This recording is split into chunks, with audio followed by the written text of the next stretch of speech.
Yeah, we're live. Make a list. Dodge Omni stuff. Talking to Ben over at the car farm. Sent Brian off a note. Talking about all the things that we want to get done. You know, this is what happens when we're when you start off by like, okay, I just want to get a motor in there, and then it turns into everything else. So now it's turning into more things. So I'm figuring out all the things I want to change. Basically, it's just going to be a whole completely different car. But I'm still excited about it. I haven't lost all of my enthusiasm. I still want to get it all done and have a very cool little Dodge Omni GLH in air quotes S version of this thing running around. It would be very cool. And then to get stuff on the dyno, obviously very soon. I'm gonna the next time I go down to West Tech, I'm gonna put that motor together. I was hoping it would be ready last time I was there, but that turned out not to be the case. If it was there, then it'd make it a lot easier to just go down there and put it together, because now building it shouldn't be a problem. I'm already an expert. God, I already put one together and it ran first try. Thanks mostly to the guys at the car farm, basically. But tonight we're going to talk about a couple of things. One is the poll tonight will be yeah, Todd, I'm live. Todd was just sending me a message.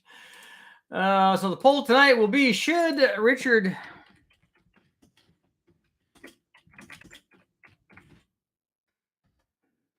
Blooper real video with cursing and everything?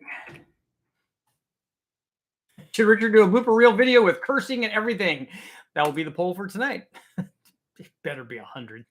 Guys, better be 100%.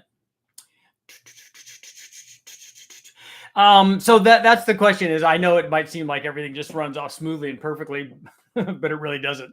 There are times when sometimes it just does not want to go together, and also times when I change my mind in the middle, or Milo comes up and jabs with his nose or whatever. And so there's lots of that stuff, and I just dismiss it and get rid of it, and then just pick the one that works. And it would be funny if all of these things were put together about me cursing and yelling at myself. And the other thing I was thinking about is including how I am on my side of the camera and on my side of the comments when I'm reading these comments. The comments that I make that don't go down when I write them down. When I write them down, they're usually fairly nice. They're much more tame than what my side of the camera comments are. So I thought people would be thinking. I think people would think that that's pretty funny, because a lot of them are not very nice. but that's just because I get so much stuff that's like, not so much, but I occasionally get people that for whatever reason are irate with their station in life or their current existence or whatever their deal is, or they're mad because somebody's getting attention and they're not, or I don't know, whatever their deal is. But they decided that I need to be the guy that they get to take it out on. And so it's like, dude, I don't know you. I've never met you. I don't know why you're saying all this. But the cool thing is, just like with people complaining about what's on TV, well, there's a little knob up there where you can, and they don't even have this anymore, but they used to have a knob up there where you just turn the channel and then not watch it. And as far as I know, YouTube is not mandatory to watch either. You can obviously turn that off or watch something else. You could go to Bigfoot or Alien Adventures or whatever. You could do lots of other stuff and not have to watch that. You just don't have to do it. It's not mandatory. Today I put up a video on which I think is very cool, because it goes back to when I used to do a lot of stuff with my Vortex supercharger in my 5-liter Mustang. And it's all of that was, especially back in the day, is a very learning experience kind of thing for me, because with that Vortec, it was serial number 001. It was very early on. Paxton had already been doing stuff. Vortec was new back then, and they were just starting out. And it was a centrifugal supercharger, and it was gear driven, unlike at the time, which was a big step up from the planetary drive. We used to call them friction drives back in the day, but from the planetary drive that Paxton was using, and had been using since I think the 50s is when it was a Paxton McCullough kind of thing. And from its original deal, I think they use them as air evacuators or something in submarines. I think that's what the story is. But Vortec was a gear-driven deal, and it didn't generate heat. You could run different. They obviously ended up going with different impellers and all kinds of stuff, but it worked really well. But the interesting thing is the motor that we put it on was a 5-liter Ford, and so much like its TPI or tune port injected small block Chevy of the era, the 5-liter was essentially a tune port Ford's version of the tune port, meaning it was a low RPM torque production kind of motor that didn't excel so much as at horsepower production. It was rated at 225, but had decent amount of torque production, around 300 foot-pounds, if I remember right, and was not quite on par with the 350 versions of the L98, but certainly with the 305 stuff. And so it did very well. The Mustang was, especially if you optioned it right, was light and it did well, but it didn't want to make peak power at a very high engine speed, especially with the stock intake manifold. It was restricted by heads that don't flow very well, and certainly the HO intake manifold, very, very long runner. So right off the bat, we know that it's going to make peak power at a fairly low RPM. I think it was rated at like 4,800 or 5,000 or something is where it made peak power. So not going to want to rev.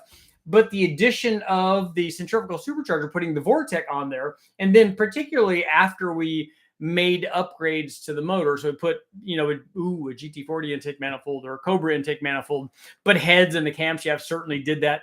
And then the nice thing about the centrifugal blower is as you ran more engine speed, it made more boost and wanted to keep making power. So if you had enough camshaft in it and you had enough spring rate in it, honestly, back then, I couldn't even tell you what the spring rate was.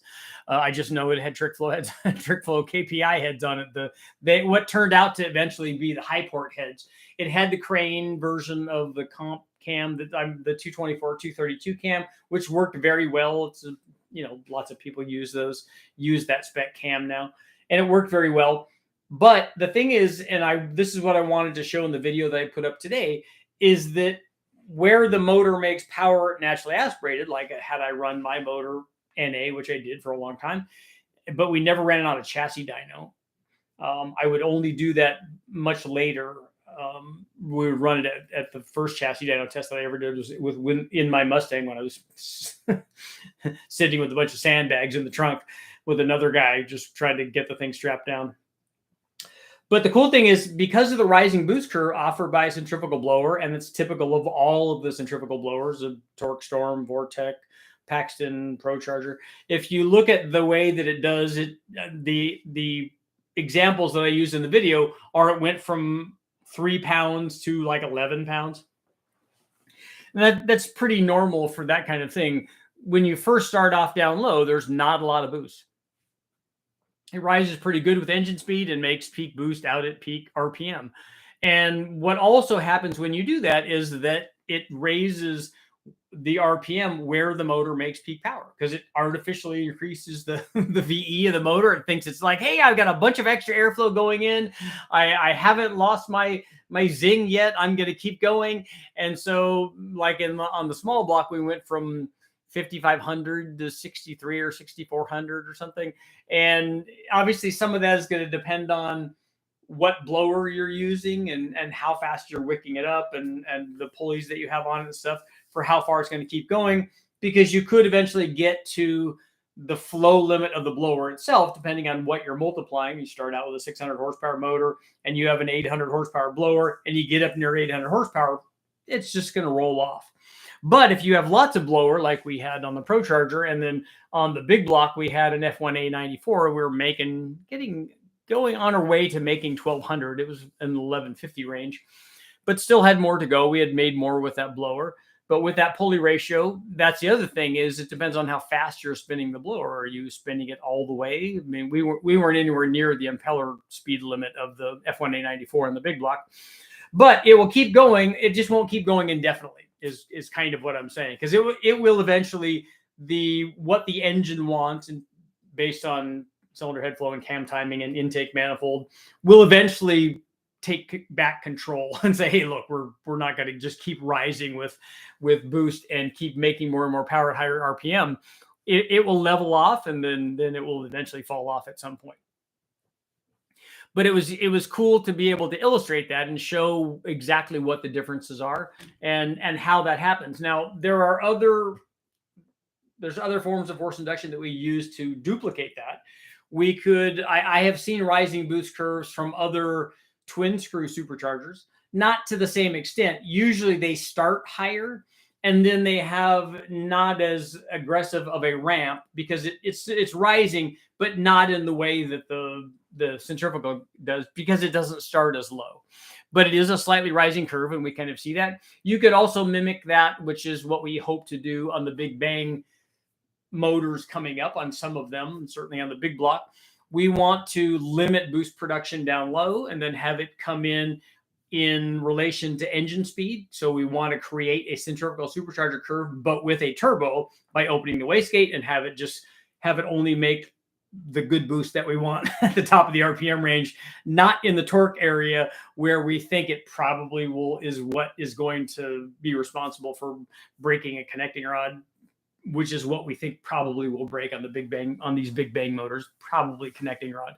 And we think that that's because of torque. So if we can limit torque production, maybe we can get it to higher boost level and power level without breaking a rod. And so we're making it act like a centrifugal blower, but it can be done with a turbo. With an electronic controller that's referenced by RPM, you can produce that. I don't know if we can get it exactly like a centrifugal does. And then the other thing that people want to do is whenever they see that boost curve, they're like, yeah, but what if you spin it up really fast and then wastegate? It's not going to do that.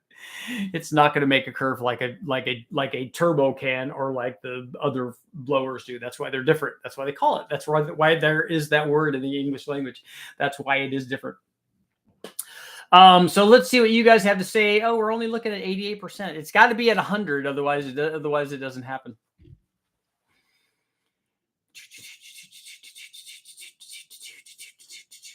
So let's scroll back. Yes, we want to see bloopers always. Where's the question?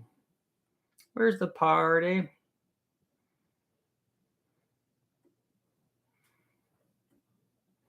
%. Yes, you need to. It's only 88% yes right now.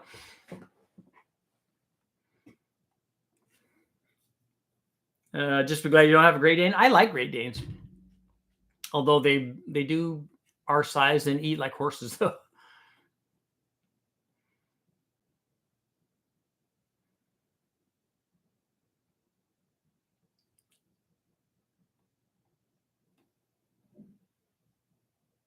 It's funny how people would rather watch something to complain about rather than go watch something they enjoy. I know there are people like that. There are people that just look for the thing that I can complain about. I don't want that to be my existence.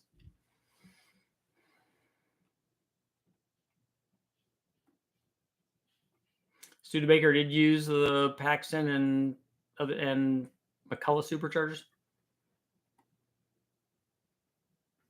I think you should be smoking a cigar and have grease on your hand, on your head. No cigars, though.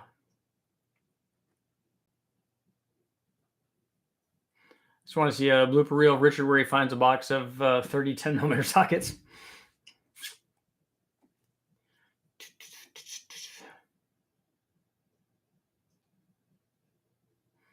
You should do a newer version of the discombobulator video on Chrysler transmission from back in the day. I haven't seen that, Mark. Did you send me an email, Mark, about Bonneville?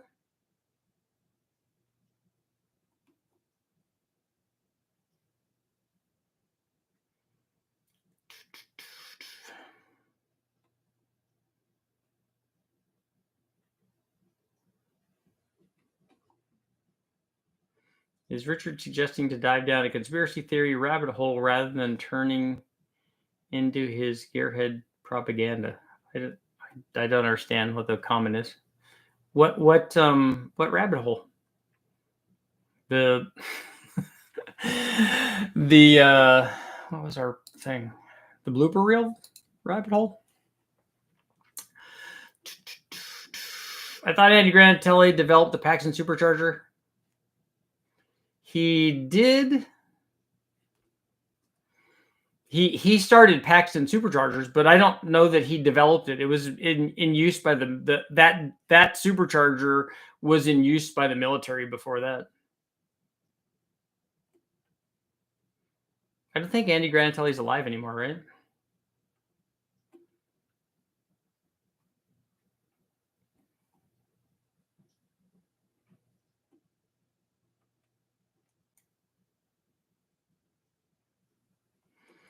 I thought Bob Paxton McCullough developed the Paxton Supercharger. Have you noticed reliability differences on the street between a Vortec and a ProCharger?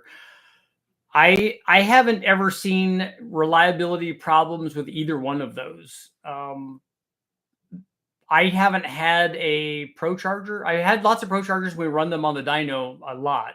I've run them on lots of different things. The Vortec I had in my Mustang for years and years and years and never had a problem with it. It never missed a beat. And I don't know that none of the ProChargers have ever been hurt while we've been testing. So I've had nothing but good results from both of them.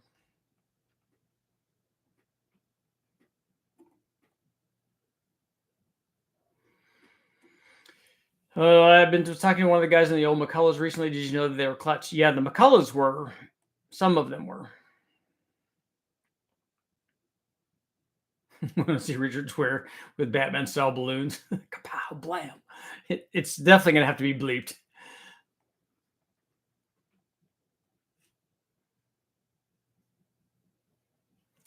Adding a centrifugal supercharger to a torquey V8 then could give a flat torque plateau. Yeah, if you look at the torque curves on those two motors. Do you wear gloves and work on engines? I do, just because the stuff that you get on it from wrecking yard motors is not good anymore. The ones on Shelby GT350s were labeled Paxton. Yeah, and the McCullough stuff was early. Those would have been Studebakers, I think.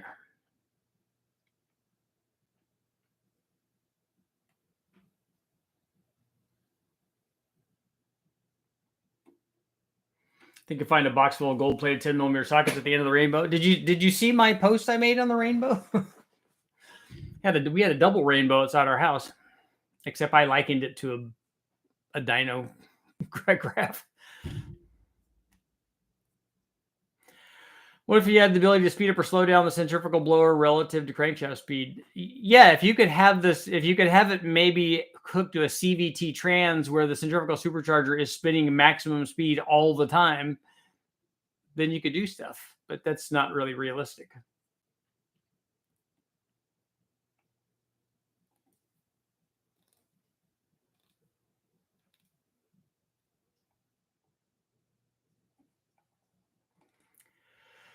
Roots blower is first used to blow air into coal mines. Just finished descaling rust off a 60,000 mile 4.8. That's like brand new. Jetson blown flathead. Yeah, that's old school. It's replacing the water softener the other day and found a 1922 vintage silver dollar. Nice. I had and posted a thing on it. I found a silver quarter and then subsequently lost it before I even got home.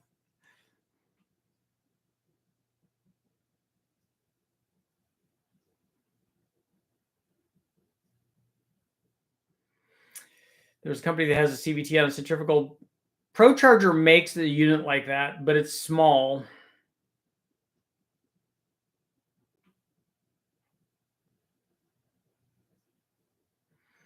On a 6-liter, when using an NSR cam, do you need to measure for new push rods?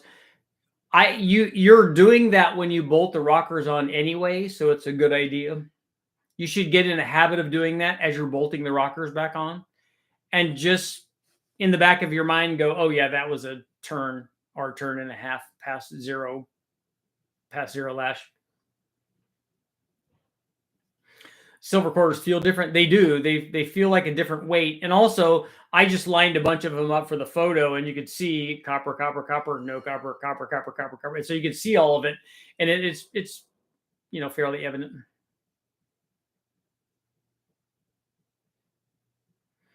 Would love to do a blower on something, but just the commitment about belt. Maybe the comment or the commitment about belt drives and the likes turns me off. Well, there's lots of factory stuff that runs flawlessly like that, so it's possible to make it work. And with a cog belt, it won't slip. Richard, 2000 plus mile LS motor, 530. That's what we put in at the wrecking yard stuff. Is we start with 530. We might adjust up to 1030 if we think that we think that the oil pressure is a little low.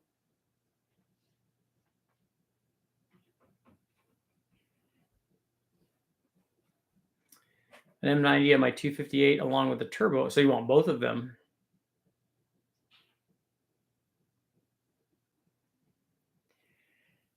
Would love to see one of your dyno motors perform in a real world test in a car, on the street, truck, towing. Guys are out doing turbocharged LS motors on the track every day.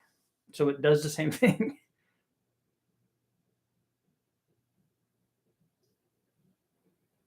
What was the thing? The Jaguar? Yeah, I think that was a roadkill deal. They did the Jaguar or the Shagwar. Silver quarters sound different when you drop them. They do. I think that they're a different weight.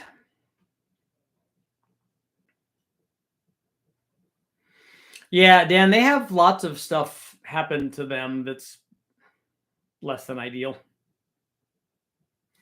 So how's our poll doing? Still at 87%. You know all the nodes are going to come climbing in now. And they're going to ruin it for everybody. Vice Grip Garage. Yeah, Derek does good stuff.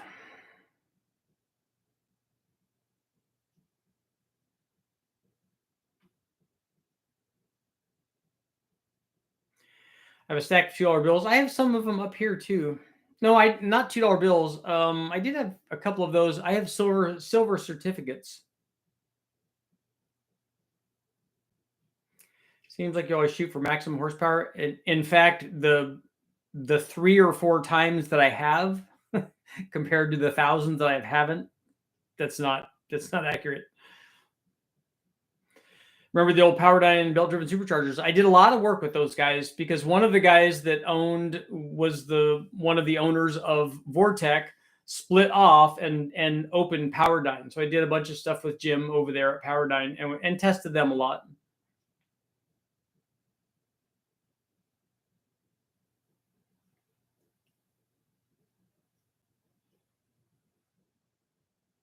I've had that stuff happen to one of my NASCAR teams where we laughed off the track. Yeah, the roadkill and NASCAR teams are not the same thing. The 5.3 I grabbed at the U-Pull, 259,000 miles, look brand new, inside the bearings included. That's awesome. Sometimes they don't. I mean, the 4.8 that I got looked terrible inside.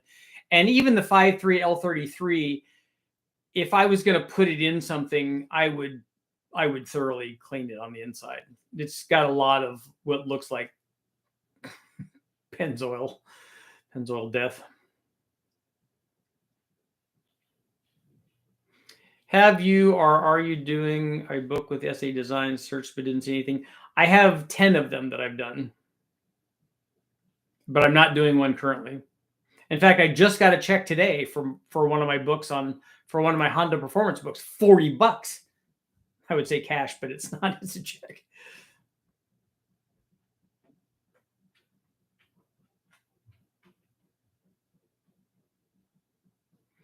Cold air intakes for an LS motor, Volant, S&B, K&N, if you had to choose. I don't think you're going to see much difference between those. And I don't know that you're going to see a big change in power unless they're changing the tune somehow. Finishing up a D1SC on LS2, got the upgrade of the race blow-off valve. It's huge. What kind of advantage is there an advantage for such a big blow-off valve? Well, it's just going to eliminate the pressure spike. Plus, you could say to people, yeah, check out my big valve. And the D1SC is good. We've made 1,000 horsepower with the D1SC.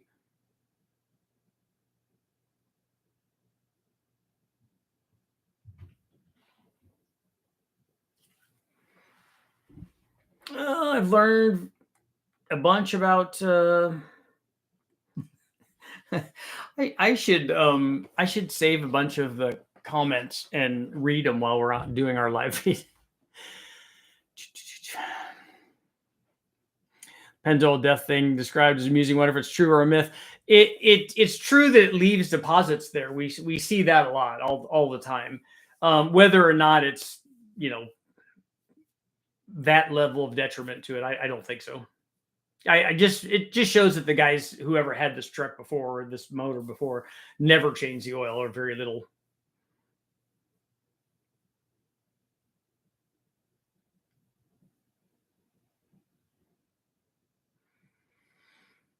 There was one. I mean, I've seen some horror shows with a 350 Pontiac. The heat riser caused coking with whatever oil they were running, and there was a 1-inch carbon layer on the valley. We see that a lot up in the like right underneath the head. There gets to be a lot of stuff, and the problem with it is if it stayed where it was, that'd be fine. But if you touch it, it comes off, and so it'll vibrate off, and it's pretty big stuff. So I'm hoping it goes down to the bottom of the pan. If it gets sucked up, it gets chewed up by the oil pump.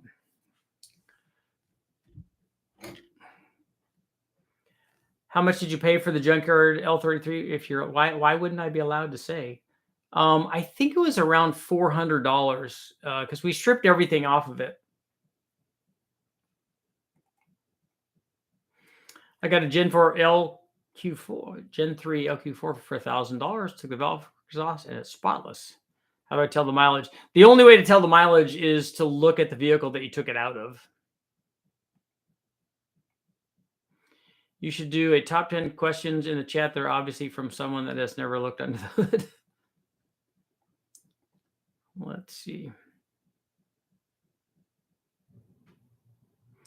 I literally built the Mild to Wild 460. That's how I broke my 28 spline axle shafts in my Fox body. A 460 can do that. AMSOIL is good stuff. My last daily had 586,000 on it. Nice. That's a lot of miles. More than 500,000. Would you rather work on a Vega or an Omega?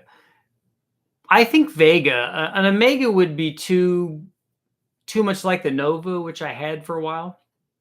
I like Novas, but I haven't ever done any work on a Vega, so I think that would be cool. What's your choice of aluminum roller rocker for small block Ford? I like the Crane Golds if they're still available. Have you tried a Bang energy drink? Yes.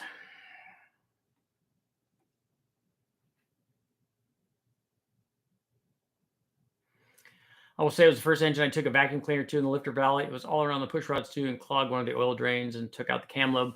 It doesn't surprise me at all that stuff happens when you take the valve covers off, and especially if you take the intake off. And we attack these motors that come from the wrecking yard with the little R2 unit, the little shop vac, and get all the stuff out of it because there's rat droppings and all kinds. You don't want to be breathing any of that stuff. So we get all that stuff out, and now anymore usually we try to spray them off to get all the outsides, but the inside is still what the inside is. And when you take those things apart, there's a lot of stuff in there. Obviously the LSs are not nearly as bad with the way that they have their lifter valley set up. Well, it's not a lifter valley, but with their center valley cover hooked up, we don't usually take those apart, but usually you can see stuff under the valve covers.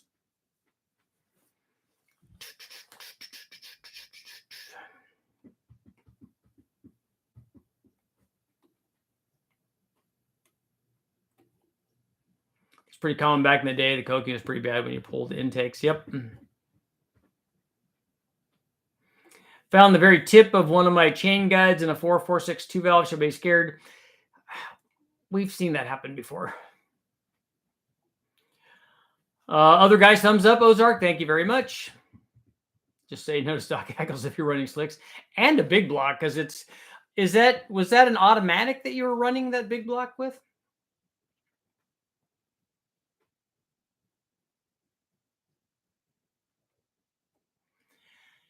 Yeah, the plastic chain guides. As long as it didn't break off on the other side of the retaining bolt, and so that's moving around. If it just broke off the end of it and it's still and the big part of it is still retained, that's probably going to be okay.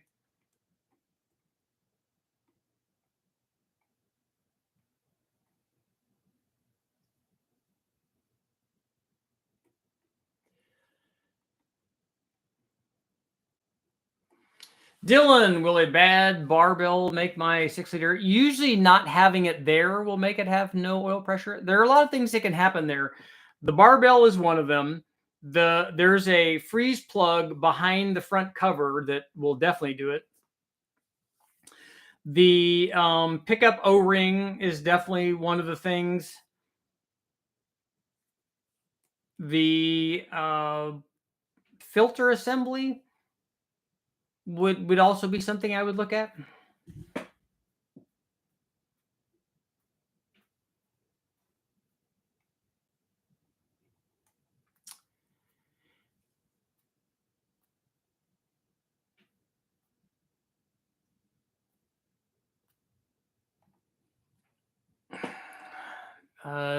Joe, in the future, when talking about port shapes, diameter, volume, angle, could you explain the theory behind port inlet pressure wave interferences?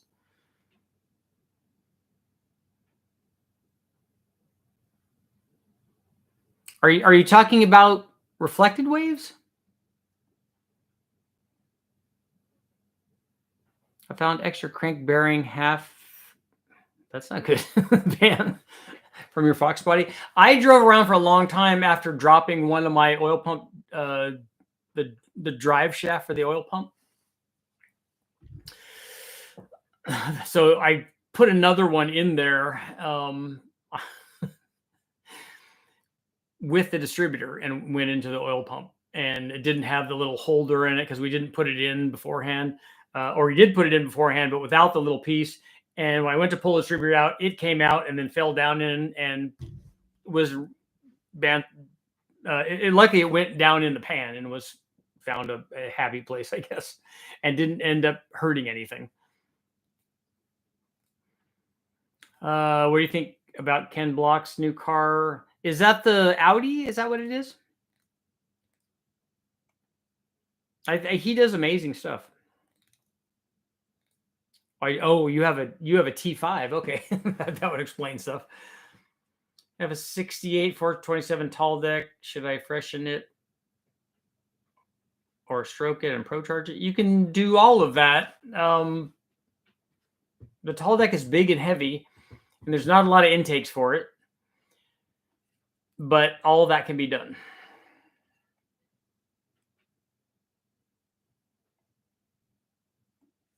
Richard, I just wanted to. So you had a question, Todd.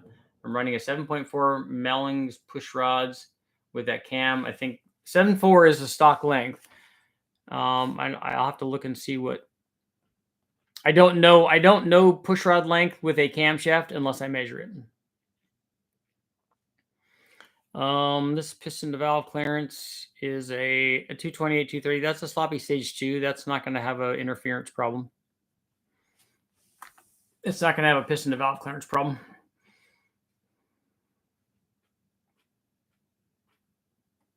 I'm pretending to go to the bathroom, but watching the live chat. My wife has no clue. I'm reevaluating my life right now.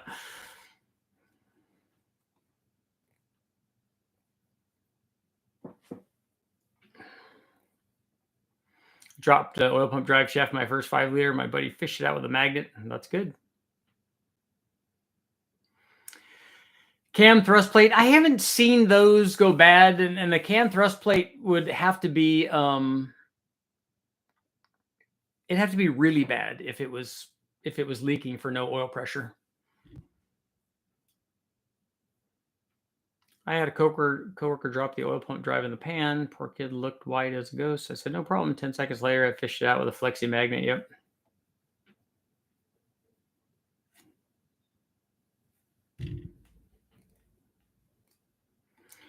Yeah, the sloppy stage 2 is not an interference problem. It doesn't have a piston to valve issue because I think you have a stock LS2, right?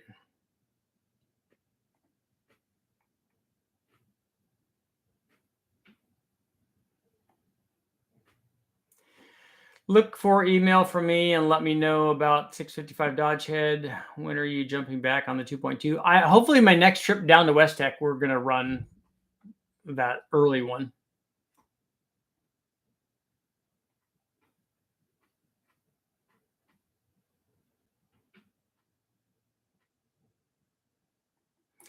Is there any chance of comparing the TSP Chupacabra versus the Trek Norse? Yeah, I'm going to do that. And I probably will include 2 others as well. In fact, that reminds me, I need to get that going. I'm hoping that, I'm sure Texas Speed will send me one of those cams.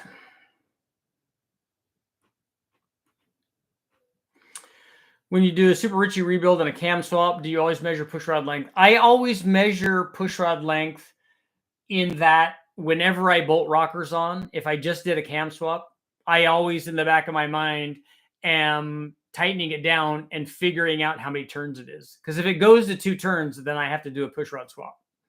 If it's a half or 1 or 1.5, I just run it, especially if I'm doing multiple cams. I say do it uncut. It will have to be cut. The video would have to be cut because there's going to be multiples of those. Because usually my video segments are short. So, and what will happen is it may be because here's what happens when you're doing, if I'm doing a long monologue that's a minute or 2 minutes or whatever long, I don't mess up until the end. Till I'm 1 word or 2 words away from it just being done, and then I can start editing it. And by editing, I mean, I don't mean that I'm changing what I said or anything. When I'm editing, I mean, I'm adding a revving motor, or this is a shot of the distributor or the carburetor or the intake manifold or whatever, so people can see when I'm talking, because they don't want to just look at me when I'm talking. When I say, yeah, we ran the truck manifold, then here's a picture of the truck manifold. So I have to go, after I do the talking, I have to go in and add that stuff because I'm not doing that while I'm filming it. So I have to do that. So I have to get through all of this thing that I'm talking about. And in my mind, while I'm talking about this, I'm also editing this. And so I get confused of where I am and what I should be saying and all that. Oh yeah, that's right, Jacob. Off subject, Richard. Did you get your Powerball tickets? I did. I went, and not only did I go get Powerball tickets because I figured I'm going to retire, but I realized that it's only, when I went down there, it was only $1.9 billion. So it's not enough to where, you could stop working. And but it's enough that I could get biggie fries and stuff. So it'd be nice. That's what I told Brian Tooley. He said, we need to get together on some stuff. I said, look, it's all taken care of. I got Powerball stuff today. So I'm good. And what I did is I brought it back. I think we got 5 of them or something. And then, so I had everybody in my family put their name on the one that they wanted. I said, look, just pick whatever one you want. There's 5 of them. Put your initial next to it, and we'll see whose wins, and then we'll see what kind of a good person you are if you win, and if you're going to share it with the rest of us, because it's going to be yours. So Milo got one, and I got one, and my wife and my 2 boys. So we'll see what happens. Would it be better to do a 6-liter cathedral head for a daily car plus a 300 shot, or a 6.2 square? I know the 6.2s are best for taking the abuse on higher RPM. They're not best for taking the abuse. That's not accurate. What you should think about is how much power do you want to make? A rec port head, a factory rec port head, is going to make more than a factory cathedral port head. So if you want to make more power, you do it with the cathedral port head or the rec port head. And if you're going to do a 6.2, that's even better because it's going to make even more power than a 6.0. But you use that combination that makes more NA power, and then you add nitrous to that. So the more power you make NA, the more likely you are to be successful adding a 300 shot to it. A daily street car and a 300 shot don't normally go together. Make sure you put ring gap in it, and make sure you have enough octane and stuff. Richard, they sell a metal barbell upgrade for the LS. It's not necessary. We use the stock barbells, the stock high mileage barbells, and the stock O-rings. One of the things that I do if I ever take the barbell out, which the 5.3 and the 4.8, those barbells have never been out. So those are the ones that came with the motors. If I take them out, what I make sure I do is put oil in the passage and all over the O-ring, because it would be not uncommon the way that you would damage the O-ring wire, because you're not going to break the barbell. It'd be really hard to do that. And it would be hard to damage the plastic part of the barbell. A billet one is cool and it looks cool when you're putting it in, but then you never see it after that. But you could tell people, okay, yeah, I'm sporting a billet barbell. But if you don't have lubrication in this board hole to put the barbell in, it would not be inconceivable that you could tear the O-ring. And so I like to do that and put it in so that it goes in nice. Think about buying an E60 BMW 5 Series roller and LS swapping it. What should you put in it to make 600 horsepower? If you're trying to make 600 horsepower, the easiest way to do that with an LS is to do it with boost. If you want it to be NA, then a 6.2 or a stroker version of an LS is going to be easier to get 600 horsepower NA with. Otherwise, it's going to be fairly expensive. I meant language uncut. Yeah, no, it'll be, if there's cursing, it's going to be, it'll be bleep though, because otherwise they won't like it on YouTube. You want to see Richard do a soliloquy?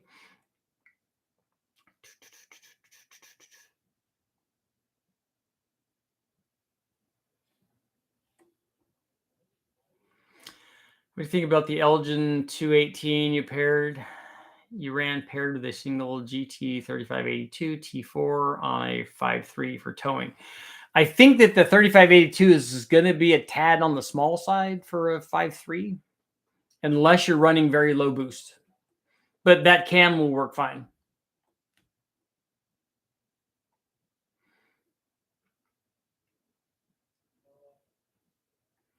You got the gas station said an 8-hour shift. Only 6 people didn't get Powerball tickets. When I went over to 7-Eleven, which is local, right around the corner for us, it was pretty crowded in there too.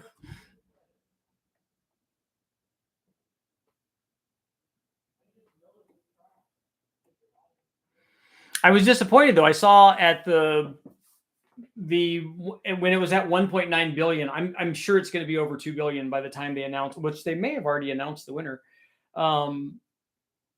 When they announce it, that if you took the immediate, like the payout deal, that it'd be only 960 million, which is less than half of what the number was. So again, that's not like I could not work kind of money. Miles going to get steak. As I told Milo, I said, look, if you win, it's like beef jerky and pizza, like everything that you want. The K24 is still ongoing.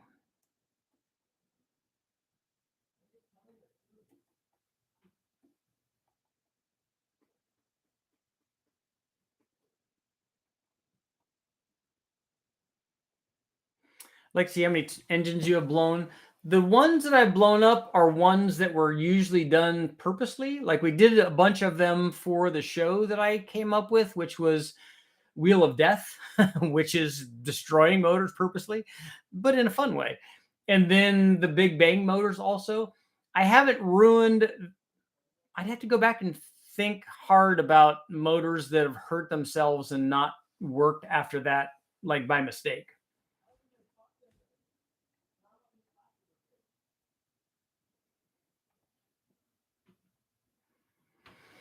Yeah, Dan, you can't live off 960 million in California, right? that's only 2 months rent. Yeah, if I win, I could make all the videos. If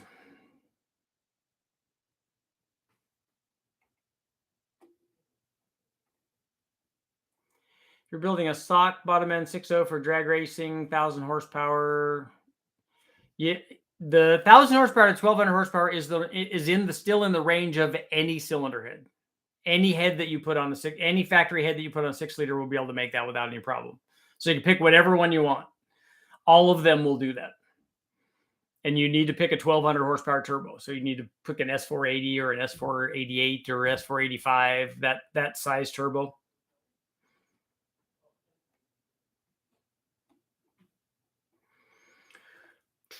What is the highest amount of dynamic compression you can run with no oversized bore?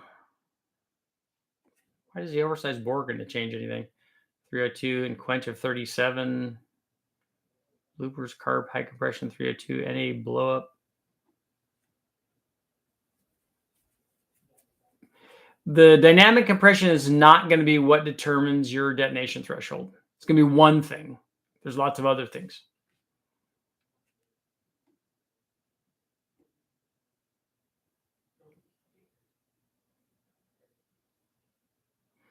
I'd like to win a lottery where I won back all the money I lost on the stock market for the last 5 years.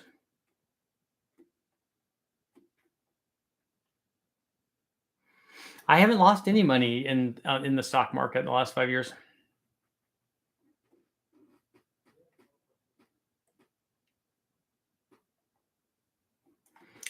I'm in love with the K2024s. Those are good. I worked with them enough. I need to pick another toy for a swap. They are good. They're impressive motors. There's no doubt about it.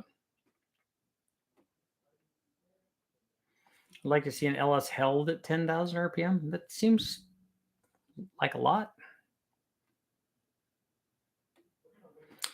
18 million a year for 50 years. Yeah, but you get it all at the beginning of the year. Then by the end of that year, you would have just blown through 18 million. That's like nothing.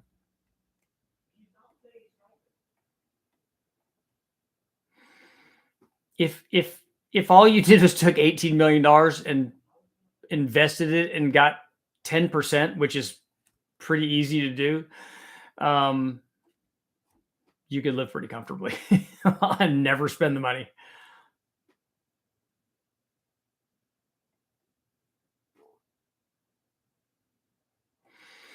If he wins 900 million, he could do a Porsche. That's right. Well, a low buck Porsche, a budget one. Dave Vizard is doing a trick flow twisted wedge video next. Nice. He could build a whole 3 or 4 car garage. I was just thinking a 2-car garage and then a 924. Not a 924 Carrera GT either, just like a 924, maybe a 924 turbo. I was watching the video on manifolds and heads. I have an LS2 BTR Stage 2 NA cam, catalyst header, E85, fast 102, 243. You said in a video that you bet rec port heads with an LS3 manifold versus, I don't know what the rest of this. You're just going to leave me hanging like that? A set of rec port heads with an LS3 manifold will make more power than a fast 102 with stock 243 heads. We ran across the 72 Nova with a functioning Montgomery Ward's electronic ignition system. They actually sold electronic ignition systems for cars at Montgomery Ward's.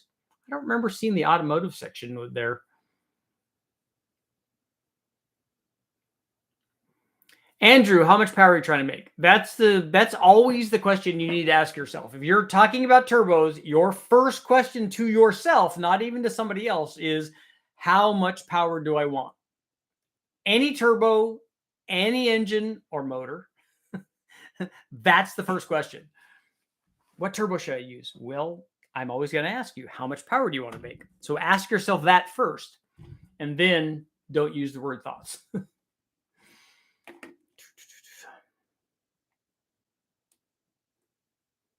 Only a Snap-on man and pizza man will be calling just the pizza guy. And it has to be Pizza Pirates from where Westech is. But no Snap-on. Even if I won $960 million, I wouldn't buy Snap-on stuff. Fast 102 at 243 to make the same power. You can go in on that a bit. I'm making 440 horsepower. A fast 102, the intake manifold is good. A stock 243 does not make as much power as a stock LS3 head with a stock LS3 intake manifold, because a fast LS3 intake manifold doesn't make any more power than a stock LS3 intake manifold. So the head swap is worth quite a bit of power, a 243 versus a 821 or an 823 head. You'd have to have a ported cathedral port head to make as much as a stock rec port head.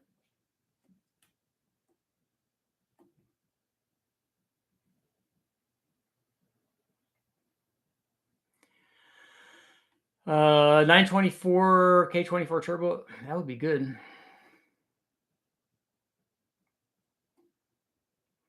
Just think how many Dodge or Chevy Sprint turbos I could have with that kind of money. That's like a restored Chevy Sprint turbo kind of money. I have an LQ9 installing 823 heads, BTR, twin turbo cam, stock LS3 intake probably, and that's gonna end twin GT35s. So that's the GT35s are what's going to determine what that thing does.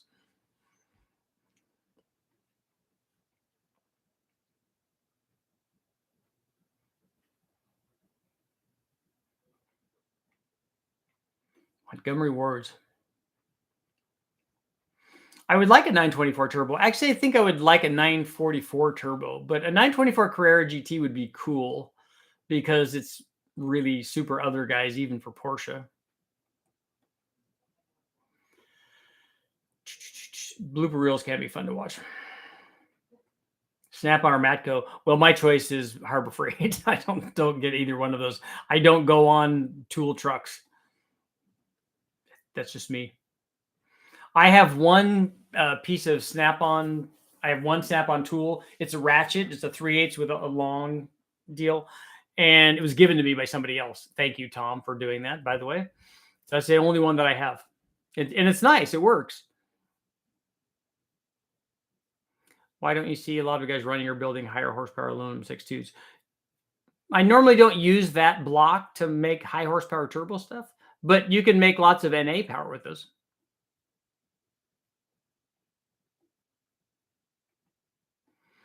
A K24 and a Miata would be good.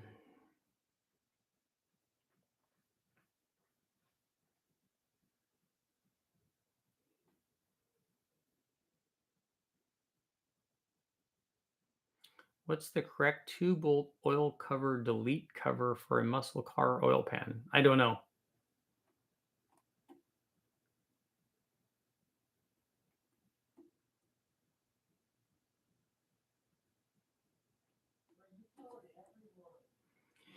You know, the suggestions for the 427 tall deck. I would be tempted just to go get a Gen 6 454 from the wrecking yard and do that. But if you're dead set on doing the 427, it has enough displacement.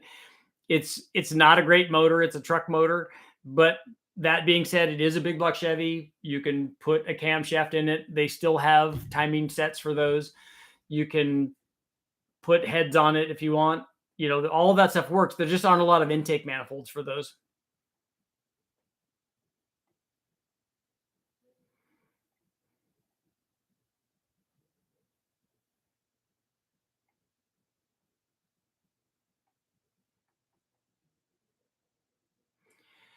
Do you think the secret sauce and the power of the new BTR cams like the Red Hot is the large duration split? No, there's more to it than that.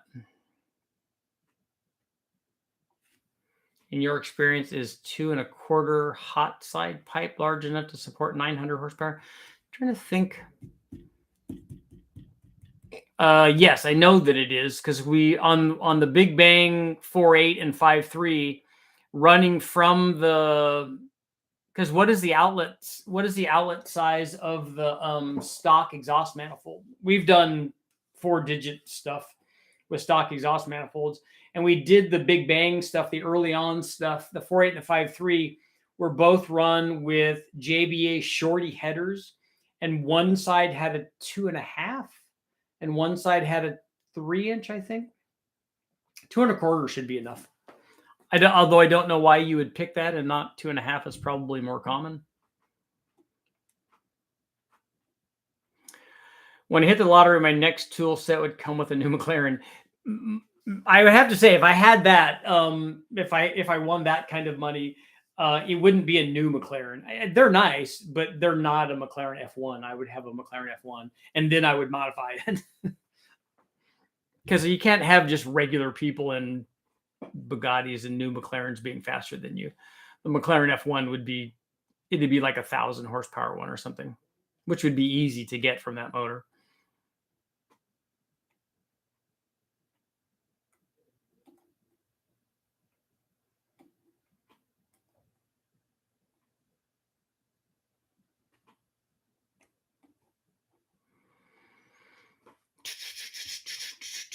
Getting ready. Let's see how poll is doing. We're at 85%. Yes. Still 15% saying no.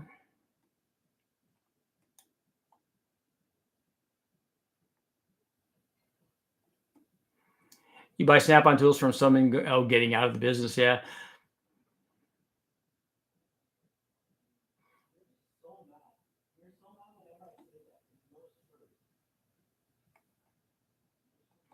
Porsche 914-6 is other guys. I got to do some work with Carl Jung had one of those back in the day that he did a bunch of stuff and brought it to the Silver State a bunch. It was cool. Car ran 11s at the drag show. It was pretty awesome.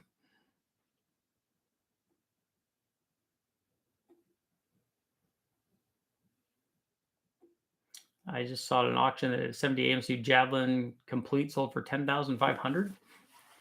I like the AMX better, but the Javelins are cool.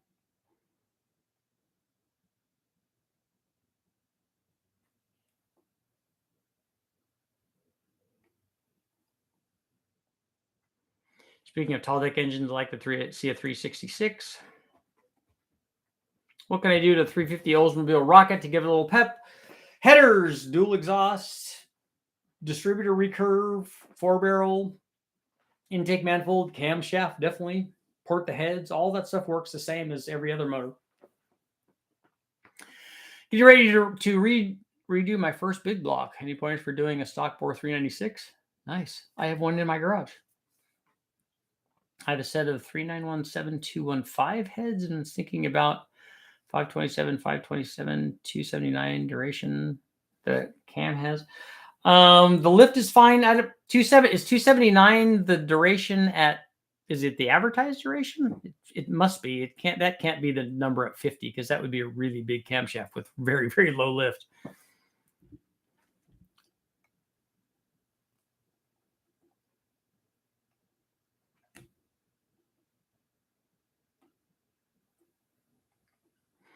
I was curious how much is related to the lobe design themselves relative to those 20 plus degree. There are other people that have big splits like that, and they're not doing what that camshaft does. Either the hot rod cam or it's not doing what the Trek Norris cam. They've found some stuff pretty, and other people haven't found it yet. Richard, I've watched your 4.6 valve modular motor videos religiously. Quick question: other than intake manifolds, are the 4.6 the same as the F-150? Can I do the same mods for a GT on an F-150? Yes, you can port the head. You can do different intake manifolds. We've run the 4.6 truck intake manifolds on these motors, as you've seen if you've watched the videos. Camshafts will work, although I recommend small camshafts like the 262 camshaft for that. Boost, all that stuff works.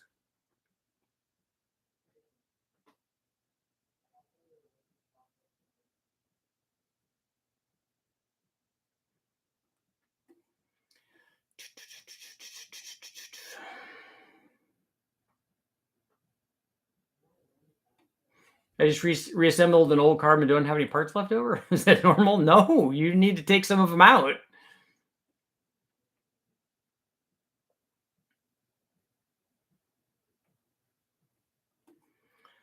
Just picked up a 273 Hemi out of a 66 Dart. Put in a 74 Gold Duster.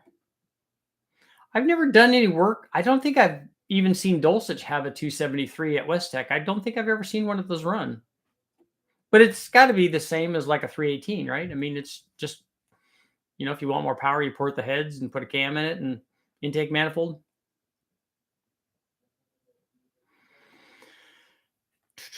The piston on the tall deck big block Chevys is a 4-ring piston too.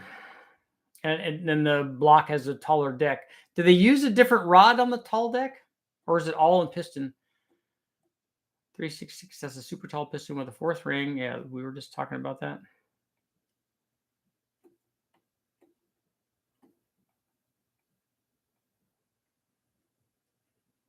Jose, it is a little confusing, those two. I've called them, as a matter of fact, I made that mistake during the videos where I called them one thing and then the other.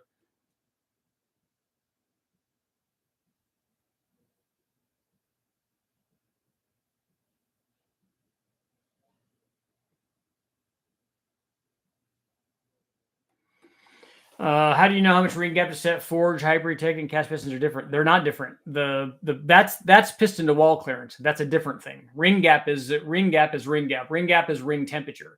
And so I don't know if the piston metallurgy is going to impart ring temperature to that differently. I don't set the ring gap differently for the different pistons. I set that based on bore.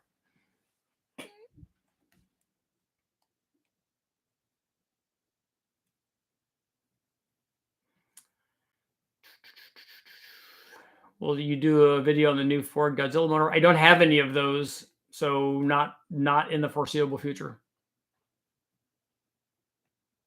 Looking online, the connecting rods fit 366 to 454 sizes, so I'm going to say they're all the same. Oh, maybe they just did it with a really big change in compression height on the piston.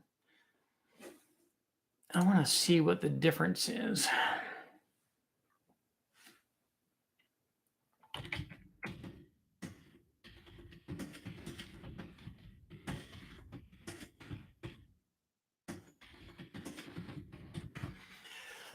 Okay, the standard big block is a 9.8 and the tall deck is a 10.2. That's 400 taller. So you'll want to use standard 454 pistons to keep the cost low and make up the difference in connecting rod length for a better rod to stroke ratio.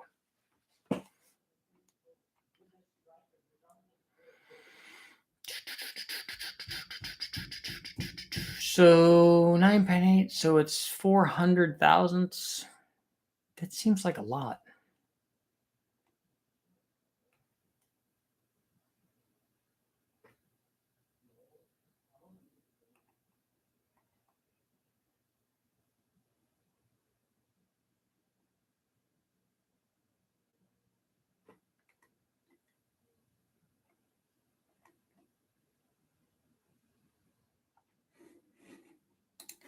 I'm just looking up some information here on the tall deck stuff.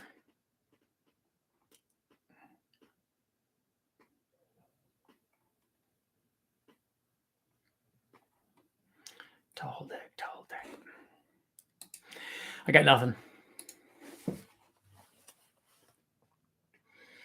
Does the Ford 390 motor get a bad rap? No, I think that people like that FE motor. And that's kind of the go-to motor for FE stuff because you see a lot more of those, at least there were, in wrecking yards back in the day, much more than a 428 or a 427.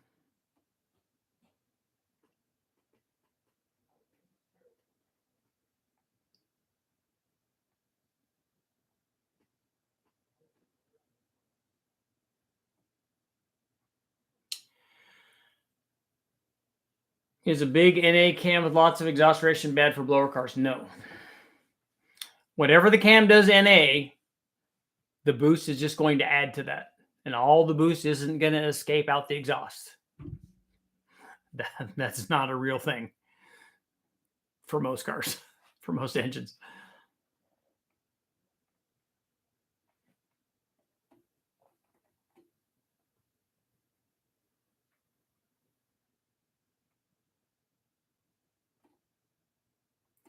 A 454 is not taller than a 396.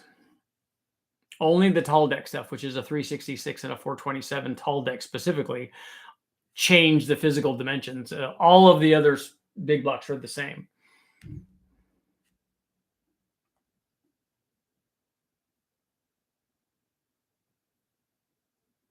Ever heard of an Ellis or Electra wheel being put on backwards? I mean, it's possible.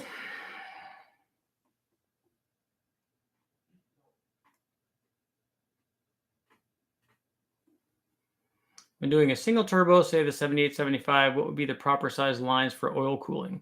The turbo would have no effect on your oil cooler line size. So what are the inlet and outlets of your oil cooler?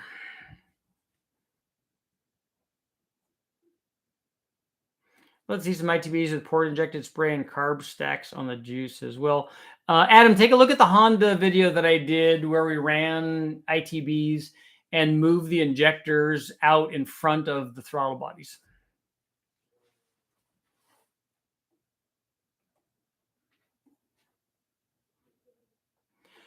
I thought you had to pick one cam for NA and another for boost, just like pistons. No. And you don't have to do that with pistons either. You can run boost on all of the pistons too. That's just a function of octane. What you want to look at is I've run, and I was thinking about this today. It might be a good idea for me to go through. Did you knock on the door? I thought somebody was knocking. I hear you knocking, but you can't come in. I was going to go through and make a list of all of the camshafts that I've run under boost. and then compare them to the non-boosted cams versus the boosted cams, because the specific like turbo cams, there wouldn't be a lot of those. There would be some, but there would be more cams that are not ones, because every stock cam that I've ever run is not a turbo cam. And then the list of all the other cams, because we've run boost on lots and lots of stuff, and they're not turbo cams. And yet, when you run a turbo on them, they work perfectly, because the turbo just multiplies whatever power curve you produce with whatever cam that is. The turbo just multiplies that. So if you have a 400 horsepower combination, then you just raise that up at whatever boost amount you're going to use. And so that's how it works, and that's how people need to look at it. The only time you ever need to be concerned about having a turbo cam is if you're trying to put together like a pro mod motor, and that's not what we talk about here. And it's the same thing with pistons. You don't need to have low compression for a turbo. There are guys that run 12 or 13 to 1 with turbos. They have lots of octane when they're doing it, but it is possible.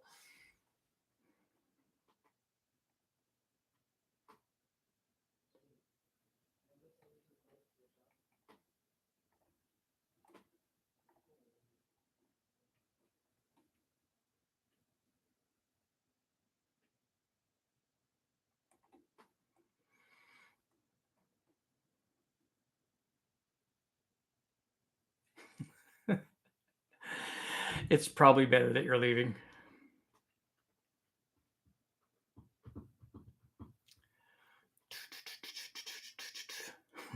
Don't hear you unless you knock.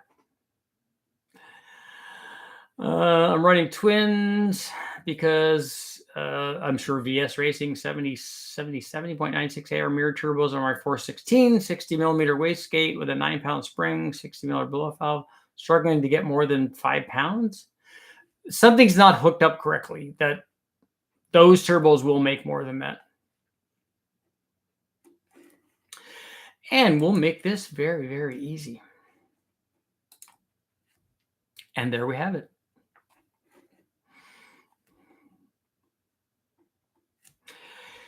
You get to come here and request that people would answer your question. You don't get to be angry and upset, or you get to not be here.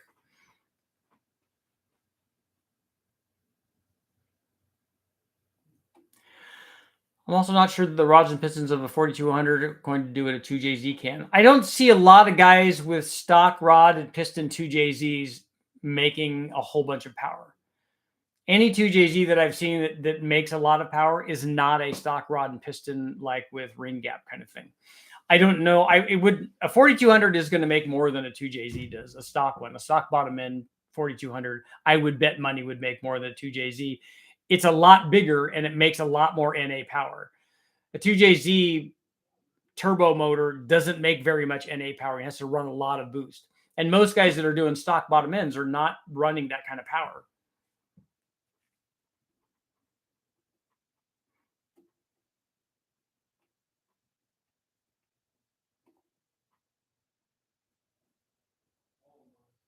Gonna go collect my winning lotto ticket. Nice. Well, that's not conventional wisdom. You need low compression and less overlap for a turbo. You build more power with less compression and more boost than with more compression and less boost. Why are you having to adjust those? That's my question. So when we go get an LS motor from the wrecking yard, we run the stock compression, we put ring gap in it, and then we put a camshaft in it. We don't put a turbo camshaft in it. We don't lower the compression. We just do that and run it, and it makes power.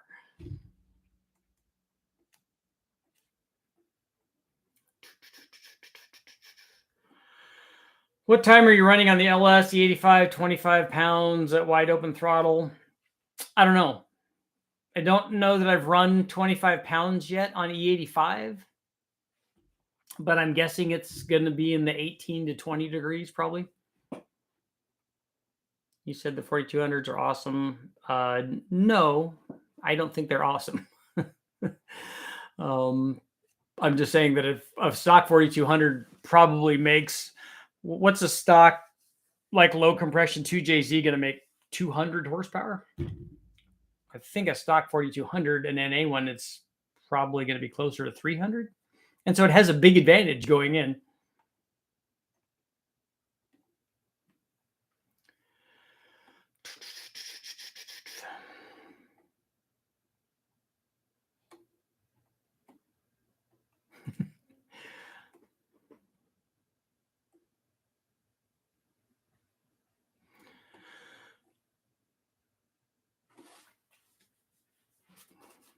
I don't think anybody's going to do with a 4200 what guys have done with 2JZs. I don't think that the 4200 block is as strong as a 2J.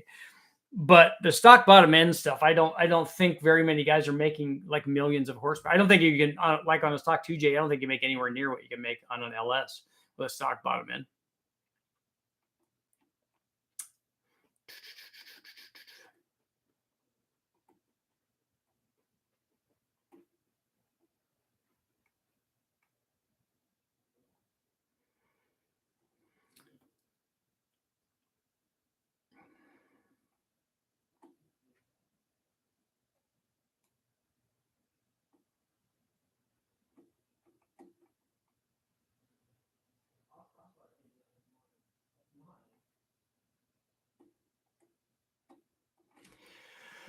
The NA made something like 217 at 10-to-1 static compression. Are you talking about the 2J?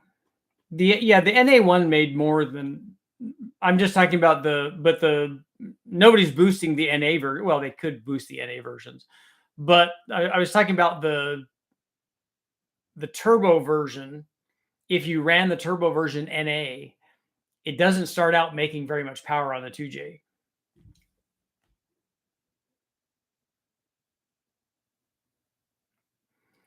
James, you got a 65 260 V8. Wow.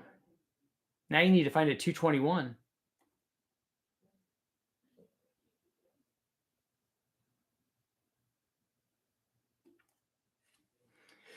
Yeah, running an LS, you don't need to lower the compression on your LS, and you don't need a turbo camshaft to run an LS. We've done that.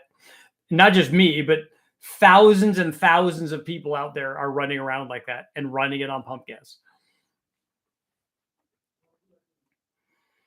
So I know that you want to, I don't know, have some theoretical discussion about something, but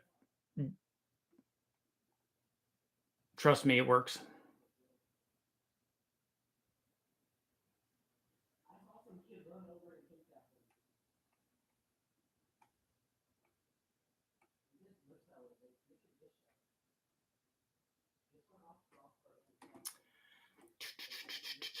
The SCR slightly lower, and I think the L33 uses the L33 does use a little bit better camshaft. In your opinion, is Texas Speed head porting worth it on turbo? I won't say specifically Texas Speed; they do a good job. But do you need it on your turbo motor? That's the question. Do you need any kind of porting from anybody, not just them, but from anybody? You got to ask yourself, how much power do I want to make? And then can I do that without porting the head? If it's 1,000 horsepower or less, you don't need to port the head.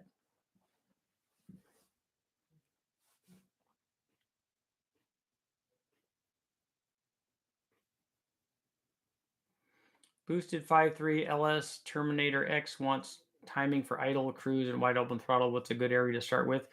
You're going to start with idle first, right? And your LS will idle at almost any like timing value. We've put in 10 degrees, we've put in 40 degrees. It will idle at all of those. Who makes a 221? The first Ford V8 was a 221 before they came out with a 260.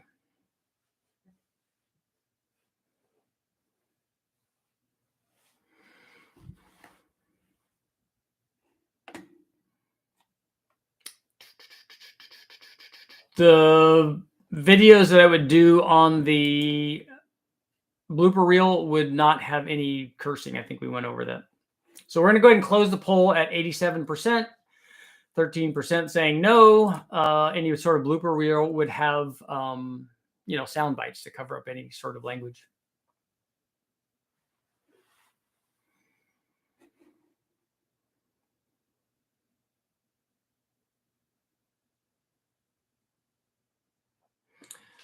Yeah, the 260 is small, and the 221 is even smaller. I don't know if those two V8s shared the same head. The very first small block Ford that Carroll stuffed into the AC Cobra was a 221. I'm pretty sure the first one in the Cobra was a 260, and then they put 289s in them. The 221 was before that.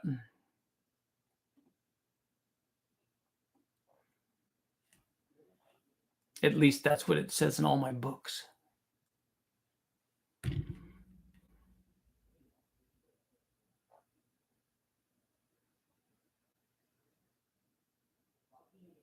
How much boost should I feed my 440 cubic inch diesel? Well, there's no limit to the boost you can put to a diesel, right? The question is, how much fuel should you put to your diesel?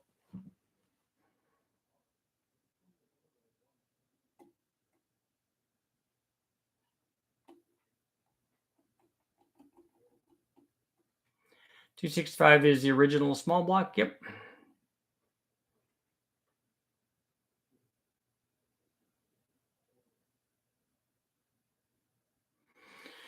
Richard, what do you think? This 468 big block with 781 heads, 13-to-1 compression. The 680 lift doesn't really tell me much about the camshaft. I need to know what the duration is. 650 seems like a lot for a 781 head. Why do you see more LS engines now with external crank sensors? Where do you see that? I've never run an external crank sensor on an LS.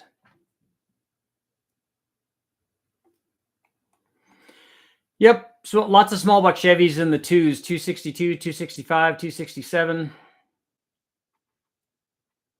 263, is that what the 4.3 liter is?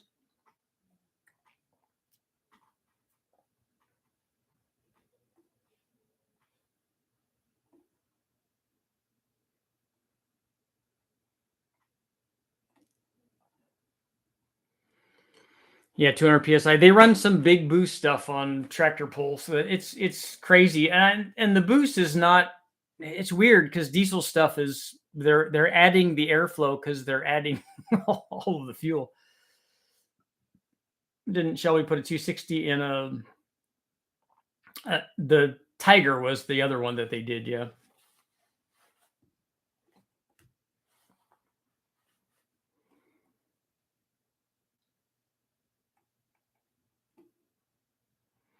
Brandon, why are you taking timing away at cruise? You should have at high vacuum cruise, you should have 35 or 40 degrees of timing. And wide open throttle at 14 is probably okay on pump gas.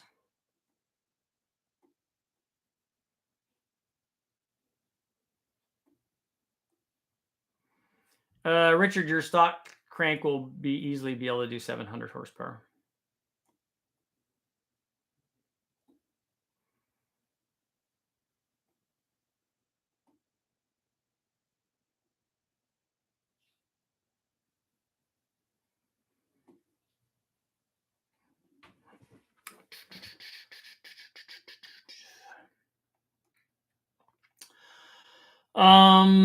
Bubba, I want you to be here and I want you to ask questions.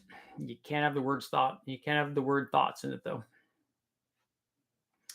Tony, yours will be the last question for tonight. I've been here later than we need to be. Do you think it's a bad idea to do my initial start break-in if I get to it this month in 40 plus degree weather? I'm going to run driven BR30. Should I use Mimosa oil heater? Well, are you running something weird that has weird clearances or something where you need to get the oil hot? Can you just start it up and idle it and run it and get oil temperature in it? I don't think it's some race motors and some Bonneville motors have to be at temperature before startup, but I'm hoping you don't have something like that.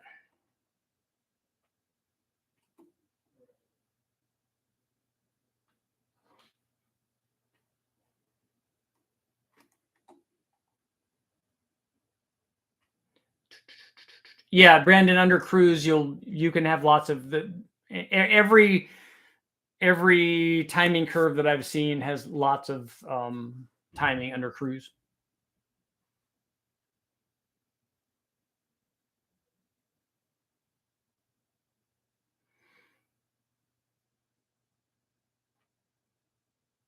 And on that note, it's time to go.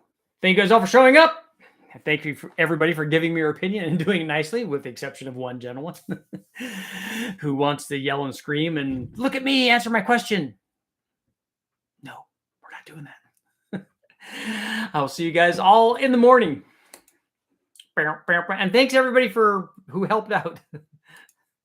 Thanks for supporting me.